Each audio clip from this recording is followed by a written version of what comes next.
नेक इरादे चाहिए।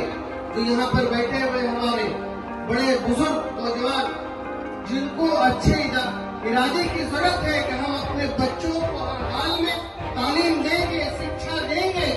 हम जानते हैं गांव की हालत क्या है, हम जानते हैं कस्बों की हालत क्या है, शहर की हालत क्या है। हम जिस इलाके में थे उसकी तालीमी हालत को हम समझते हैं, उसकी समझ की हालत, उसकी इक्तिसादी हालत, उसकी माली हालत को भी हम समझते हैं। लेकिन हम जानते हैं हम मेहनत करके कमाते हैं, इज्जत की रोटी खाते हैं, लेकिन साथ ही साथ हम अपनी पूरी ताकत लगाते हैं कि हम जमीन खरीदें, वो भी जरूरी है।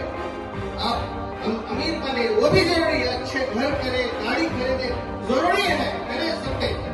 लेकिन साथ जो सबसे अहम चीज है, हम बच्चों को तालीम के लिए आगे बढ़ाएं, हम पूरे इलाकों को, समाज को तालीम से जोड़ें और तालीम और ताल्लुक के सिस्टम को आगे बढ़ाएं। तालीम और शिक्षा के बगैर हम अपने देश के हुकूक जो हमें दे रखे उसको भी नहीं समझ पा रहे। गलत तरीके से तहमत लगा, अलग अलग तरीके से नाम दी जा रही, बांग्लादेशी है, घुसपैठी है, रोहिंग्या, न जाने क्या क्या बोल के मंत्री चले जाते हैं, हम एक सवाल तक नहीं कर पाते। इस इलाके को जो गंगा जमुना तहजीब का इलाका है, प्यार मोहब्बत का इलाका है, आपसी भाईचारा से हम रहते हैं, उस इलाके को छिन्न बन करके चले जाते हैं। एक केंद्र के मंत्री ये कहते हैं कि अगर कोई मुसलमान आपको थप्पड़ मारे तो सब लोग एकजुट हो जाओ और उसको सब मिलकर के मारो। आप बताइए, एक केंद्र का मंत्री, उसका ये लबो लहजा होना चाहिए, जो संविधान के रक्षक है, जो संविधान के अनुसार जिसको देश चलाना है, खुल करके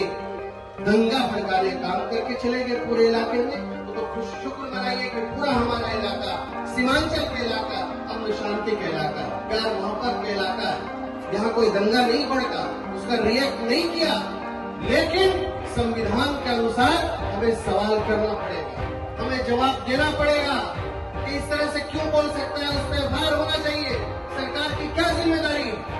कानून जो बना है, जो संविधान बना है, जो हमारा खूबसूरत संविधान है, जिसमें साफ तौर पर लिखा है कि जितने भी मजहब के लोग, जितने भी समुदाय के लोग और जितने भी धर्म और संस्कृति के लोग इस देश में रहेंगे, सबको बराबरी का हक, सबको समान का हक है कि सब अपने धर्म के अनुसार, अपने तहजीब के अनुसार, अपनी संस्कृति को बचाते हुए वो अपने अनुसार रह सकते हैं, अपना इबादत कर सकते हैं, अपना पूजा कर सकते हैं, सबको आजादी है।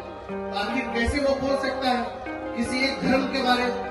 ये एक बड़ा सवाल है जो हम लोग को करना आना चाहिए, हम लोग को एहतजाज में भी उतरना चाहिए और अपने जब हमारे अंदर शौर पैदा होगा, तालीमी बेदारी आएगी, अपने हक व अधिकार के लिए समझ आएगी, यकीन मानिए तमाम चीज बोलने के लिए लोग डरेंगे, इलाके में आने से डरेंगे और हिमाकत अगर करेंगे तो उनका भी जवाब संवैधानिक रूप से हम लोग देने में सक्षम होंगे।